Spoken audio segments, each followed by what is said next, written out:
You wake up before your alarm, heart hammering at the thought of another soul-crushing day, and wonder if you'll ever feel alive again.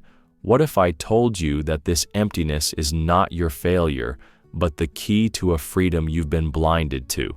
Stay with me. By the end, you'll see why your pain is the doorway, not the prison. You trudge through icy streets, coffee in hand, feeling each step heavier than the last. At night, your eyes scrape shut only to spring open at 3 a.m., haunted by the same relentless worries. There's a hollow ache in your chest, a void that no pep talk or productivity hack can touch. I know what it's like to feel life slipping like sand through clenched fingers, to wonder if this grinding monotony is all there is. Stay with me. By the end of this conversation, you'll discover why your suffering isn't a sentence, but an invitation to true freedom. You've spent countless evenings chasing one more certification, mastering that newest productivity app, absorbing every webinar on time management, only to find your calendar more packed and your spirit more hollow than ever. Just level up your skills, they say. Stay ahead of the curve. But the moment you've learned that next technique, your inbox has already doubled in size, and the deadline that once felt urgent has been replaced by a dozen newer urgencies. Skill building becomes its own treadmill, a promise of salvation that never arrives. The system doesn't reward competence. It rewards compliance, ceaseless output, and an endless appetite for more. Every improvement you make is swiftly repurposed into yet another expectation. Know more, do more, be more. No matter how brightly you shine, the shadow of demand simply stretches to swallow you again. They tell you to find work-life balance, to carve out time for self-care in the gaps between meetings. You're handed neat, 3-step blueprints. Block off an hour for yoga here, schedule a digital detox there, set boundaries with your inbox. Yet somehow, despite adhering to every best practice, you still wake up with a knot in your gut and fall asleep, worrying you forgot something critical.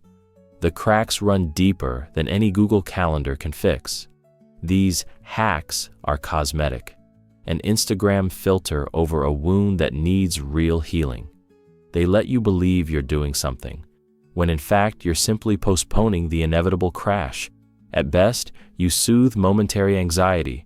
At worst, you feel guilty for not making self-care a priority, even as exhaustion and resentment build beneath the surface. You've read the best-selling productivity tomes, devoured the case studies of CEOs who swore by the 4-hour workweek or atomic habits. Each page promises a secret formula: redesign your mornings, batch your tasks, automate your life. Yet, the more you follow these blueprints, the more you feel an unnameable weight pressing down, a sense that these shortcuts were never meant for you. For every tactic you adopt, you accrue new invisible debts: the debt of expectation, the debt of perfection, the debt of relentless self-optimization. And when you inevitably fail to live up to the polished stories in those glossy pages, you punish yourself with shame. If you only had more discipline, your inner critic whispers. If you only cared more. But it wasn't your care that failed you. It was the fiction that happiness could be engineered through another set of steps. Deep down, you sense that you've been playing by rules designed by someone else, in a game rigged against you. You clock in, you clock out, you tick boxes, you chase milestones, and you feel no closer to meaning. You start to realize you've been doing everything right, and yet you're still stuck. You did all the things they told you to, I say to you now, but the game wasn't built for your flourishing. It was built for extraction. Your labor is siphoned off, not to enrich you, but to fatten the bottom line of distant corporations. Your personal growth seminars and morning routines are quietly co-opted into a larger machinery that demands more of you, even as it tells you you're not enough. And yet, the most insidious illusion of all is that this system is neutral. as if your exhaustion were simply your own failure to adapt, rather than the inevitable byproduct of an economy that commodifies your very attention.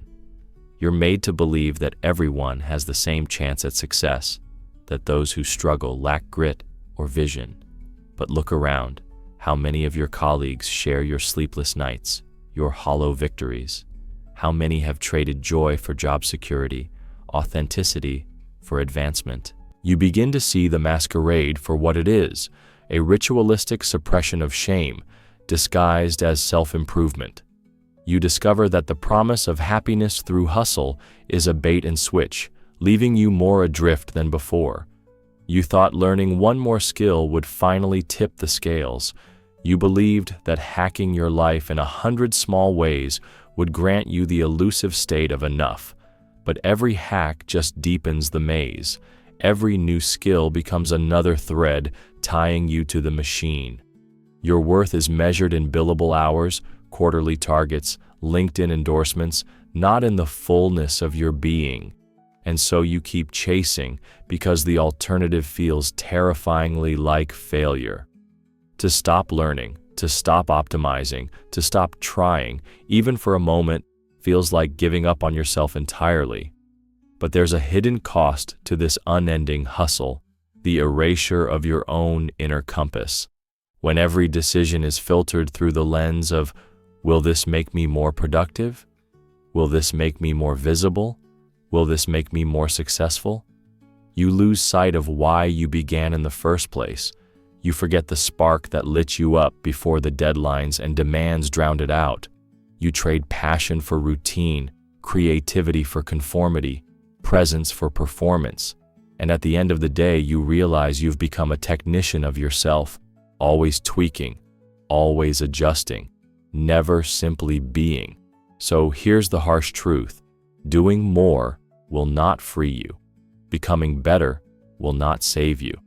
The system is designed to keep you in motion, to extract every ounce of energy before handing you a new incentive to keep going.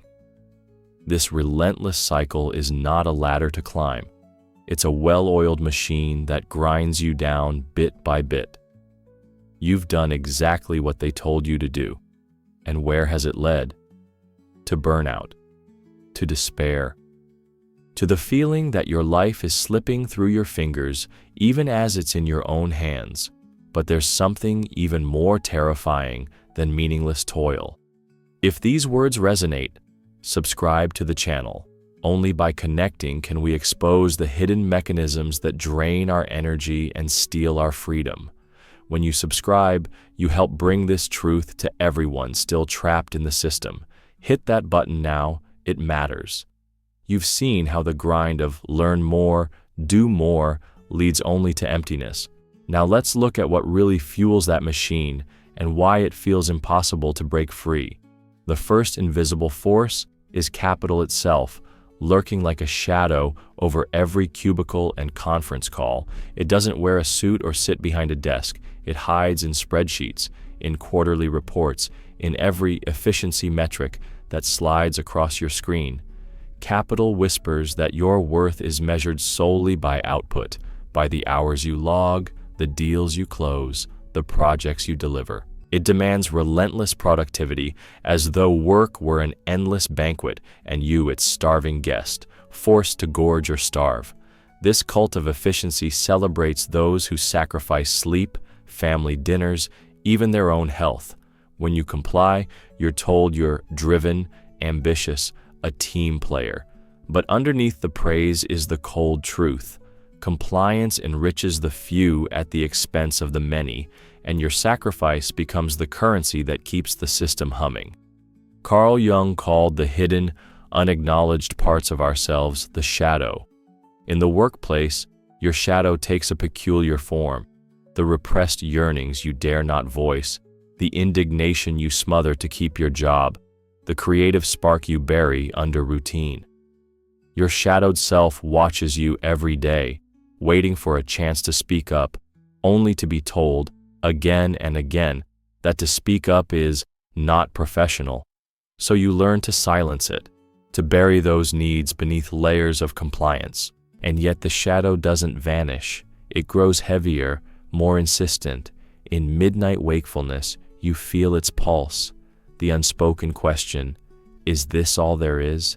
You feel a flicker of rage at the injustice of giving your life away for a system that will never truly value you.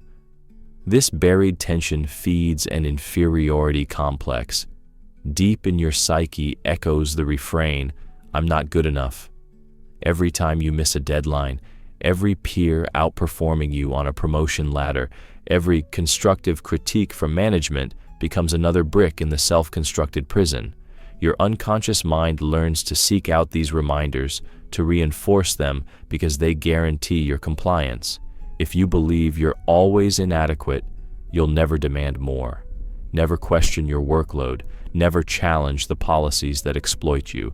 You'll chase every opportunity to prove yourself, never noticing that each victory is merely a new starting line in a race that never ends. Behind closed doors, your employer's manipulation tactics feel almost poetic in their subtlety. They frame endless tasks as opportunities, set impossible quotas as stretch goals, and dress up constant evaluation as professional development. Meanwhile, your inner critic, a voice sharpened by every performance review, squeaks in your ear. Just one more late night, and they'll finally recognize your value.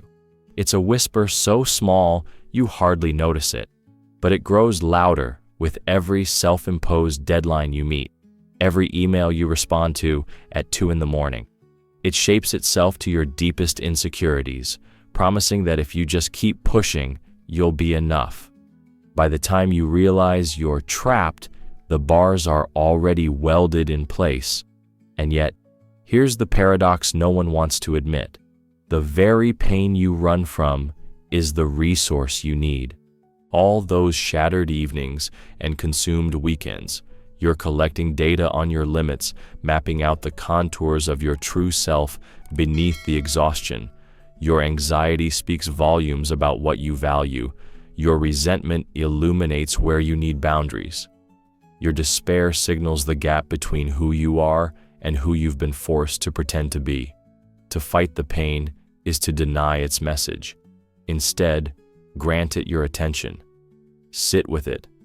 Ask it what it wants you to see. Only by acknowledging the full weight of your struggle can you transform that weight into leverage, into the power to say no, into the clarity to choose where you invest your energy, into the courage to dismantle the very expectations that have caged you. I know this sounds risky. You've been taught that any crack in your armor invites disaster. But consider this. What if the fortress you've built around your vulnerabilities is actually your prison? What if dismantling its walls is the only path to freedom? When you open that gate, when you allow yourself to feel the full scope of your exhaustion and grief, you gain something no efficiency metric can quantify: self-knowledge. You discover what truly matters to you, unmediated by performance reviews or KPI dashboards. You reclaim the part of yourself that the system has been quietly devouring under the guise of professional growth. And here is the most painful truth hardly anyone dares to share. Even if you escape one job, you will find 1,000 faceless corporations waiting to seduce you with the same promises.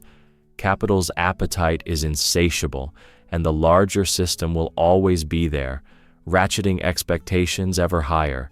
That's why true freedom isn't simply a change of employer or a new role.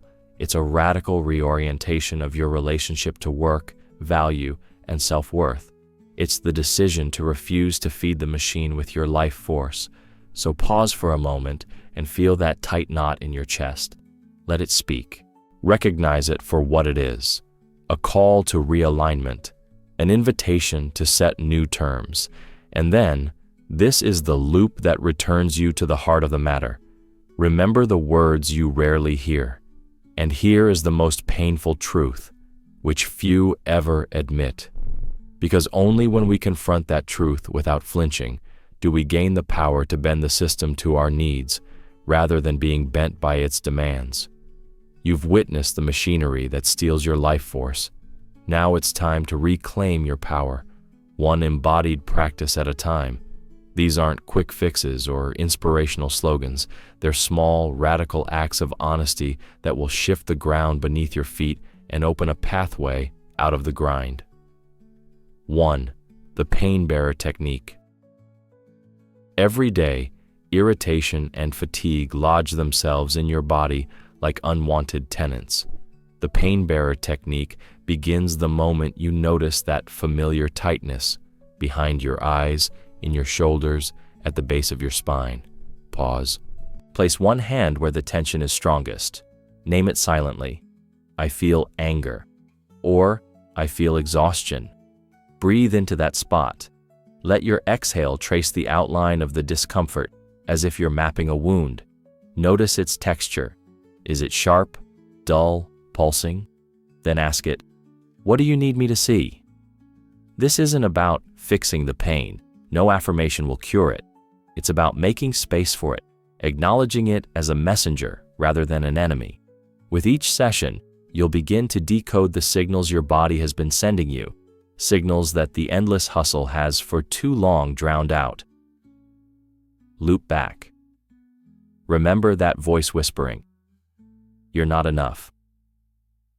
Each time you sit with your pain, you weaken that whisper and bolster a new one. I am listening. 2.